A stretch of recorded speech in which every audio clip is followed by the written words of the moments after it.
हम भारतीयों ने ठाना है कि अब सरहद पर किसी माँ की ममता फिर कभी शहीद नहीं होगी।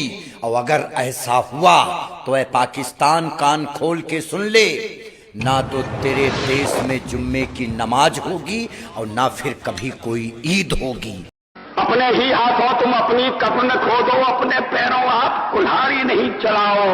ओ नादान पड़ोसी अपनी आंखें खोलो, आजादी अनमोल न इसका मोल लगाओ। पर तुम क्या जानो आजादी क्या होती है, तुम्हें मुफ्त में मिली न कीमत गई चुकाई। अंग्रेजों के बल पर 2 टुकड़े पाए हैं, मां को खंडित करते तुमको लाज ना आई। अमरीकी शस्त्रों से अपनी आजादी को दुनिया में कायम रख लोगे यह मत समझो। 10-20 अरब डॉलर लेकर आने वाली बर्बादी से तुम बच लोगे ये मत समझो। धमकी जिहाद के नारों से, हथियारों से कश्मीर कभी हथियार लोगे यह मत समझो। हमलों से, अत्याचारों से, संहारों से भारत का शीश झुका लोगे यह मत समझो। अमरीकी शस्त्रों से अपनी आजादी को दुनिया में कायम रख लोगे ये मत समझो। 10-20 अरब डॉलर लेकर आने वाली बर्बादी से तुम बच लोगे ये मत समझो। धमकी जिहाद के नारों से, अत्याचारों से, धमकी जिहाद के नारों से, हथियारों से कश्मीर कभी हथियार लोगे ये मत समझो। हमलों से, अत्याचारों से, संहारों से भारत का शीश झुका लोगे यह मत समझो।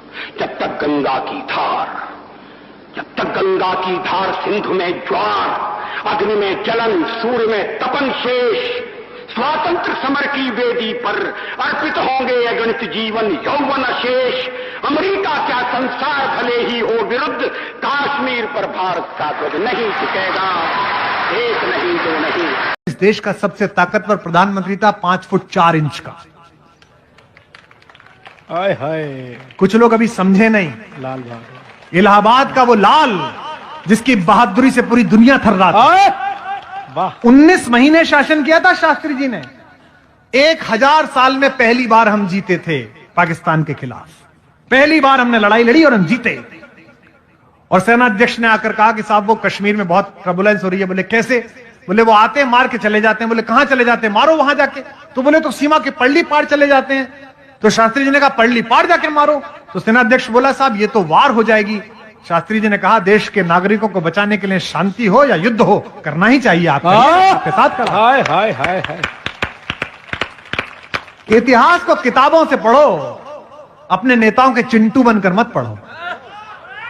इतिहास को पुस्तकों से पढ़ो भाई। ये लाइव जा रहा है, इसे लाखों लोग देख रहे हैं और मैं जानता हूं कि कल मुझे गालियां भी पड़ेंगी। छोड़ेंगे नहीं भक्त। फिर भी कह रहा हूं, और यहां भी बैठे होंगे, उनकी गालियों के बीच कह रहा हूं, आमंत्रित कर रहा हूं आप में से जो पढ़ा लिखा हो वो यहां आ जाए, एक माइक में दे दूंगा, आज बहस कर लें।